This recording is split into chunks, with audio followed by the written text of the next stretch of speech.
partir do século XVI, Lisboa continuou a crescer, tornando-se o reflexo das riquezas que sucessivamente iam chegando ao reino.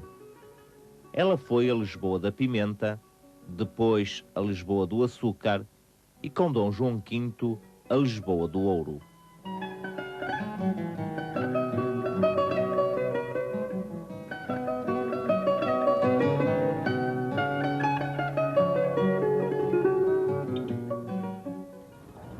Lisboa continuou a ter, no entanto, as estruturas da velha cidade medieval do tempo de Dom Fernando. A maior parte das ruas eram estreitas, desalinhadas e sujas. Duas grandes praças distinguiam-se neste conjunto, o Terreiro do Paço e o Rossio. Mas no dia 1º de novembro de 1755, um violento terremoto destruiu-a quase completamente. Ouçamos o que aconteceu. Pelas 9h30 de uma bela manhã, talvez demasiadamente quente para a época, a terra começou a tremer. Os edifícios oscilavam e desmoronavam-se. O abalo prolongou-se por 7 minutos. Na terra abriam-se fendas de onde emanavam vapores sulfúricos. O sol toldou-se com as poeiras das ruínas fumegantes. Nas praias, o mar recolheu, deixando o fundo a descoberto numa enorme extensão, mas logo a seguir encapelava-se em ondas alterosas que avançavam com fúria sobre as povoações costeiras. Ao horror do terremoto sucedeu o pavor dos incêndios. Ao cair da noite, Lisboa estava envolvida em chamas. Em poucas horas, desapareceram tesouros impossíveis de refazer.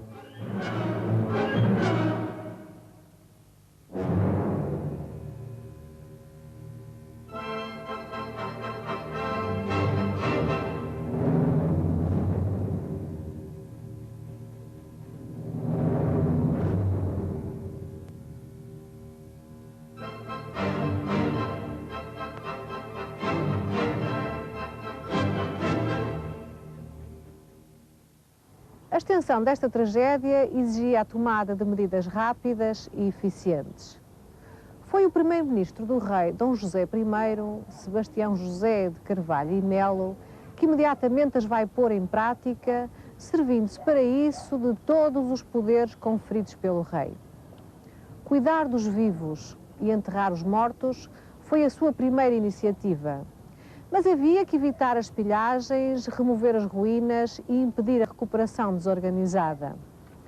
O Marquês de Pombal vai utilizar os seus plenos poderes para dirigir os trabalhos de reconstrução. Depois de discutir a melhor forma de reconstruir Lisboa, o Marquês optou por arrasar toda a parte danificada e planificar um novo espaço urbano, seguro e moderno.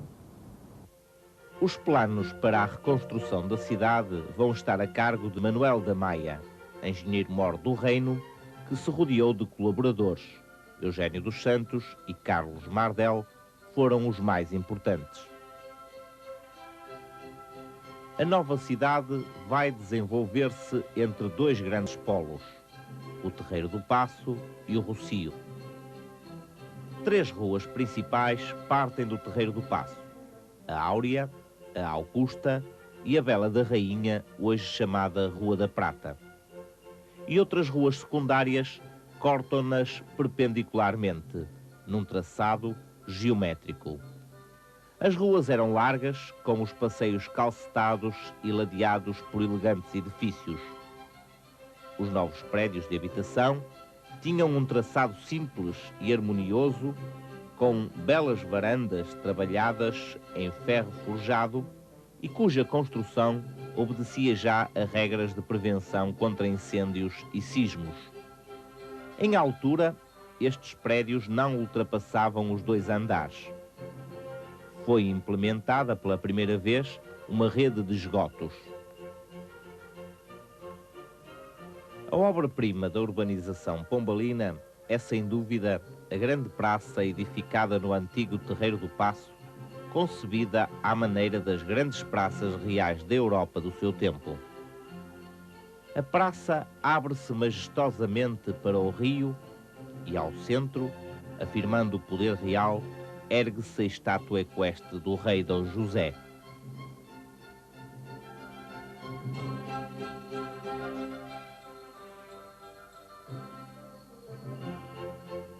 Para homenagear uma atividade e um grupo social da maior importância neste período, o Marquês de Pombal designa este novo espaço com o nome de Praça do Comércio.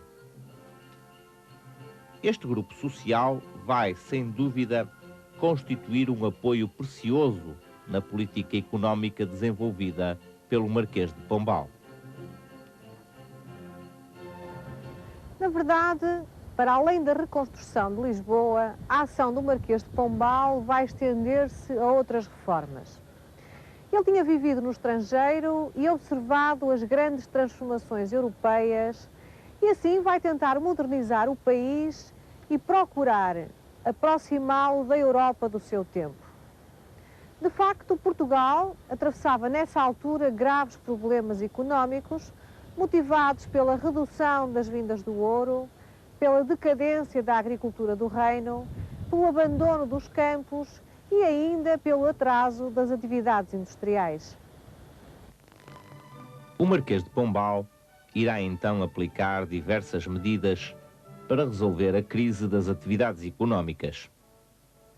Assim, com o objetivo de reduzir as importações, vai desenvolver a indústria, protegendo fábricas já existentes, como por exemplo a Fábrica de Vidros na Marinha Grande e a Real Fábrica das Sedas em Lisboa.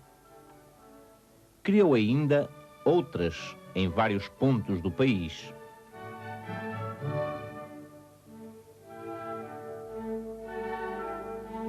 Para recuperar o comércio colonial, o Marquês criou companhias comerciais controladas pelo Estado para desenvolver as produções coloniais, como por exemplo o algodão e o tabaco no Brasil, e aí colocar produtos do reino, como azeite e tecidos. Por outro lado, pretendendo salvaguardar a qualidade do nosso vinho, criou a Companhia para a Agricultura das Vinhas do Alto Douro. Foi demarcada a zona de produção e a comercialização dos vinhos vai ser feita exclusivamente por portugueses. Começa assim a história do vinho do Porto, assim chamado porque será desta cidade que o vinho partirá para outros países e se virá a tornar mundialmente conhecido. Estas mudanças profundas na economia portuguesa vão favorecer os grandes burgueses.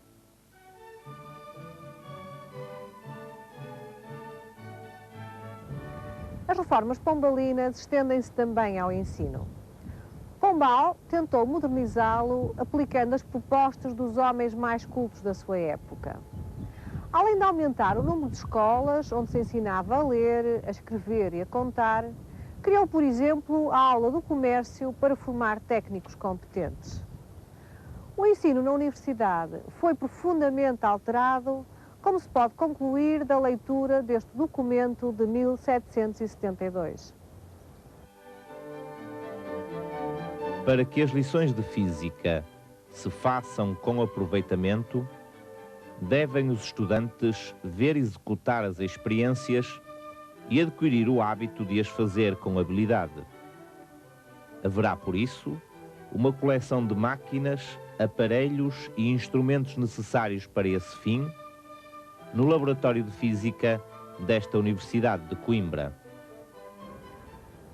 Pode dizer-se que Portugal, no tempo de Dom José I, através da governação imposta pelo seu primeiro-ministro, sofreu grandes alterações.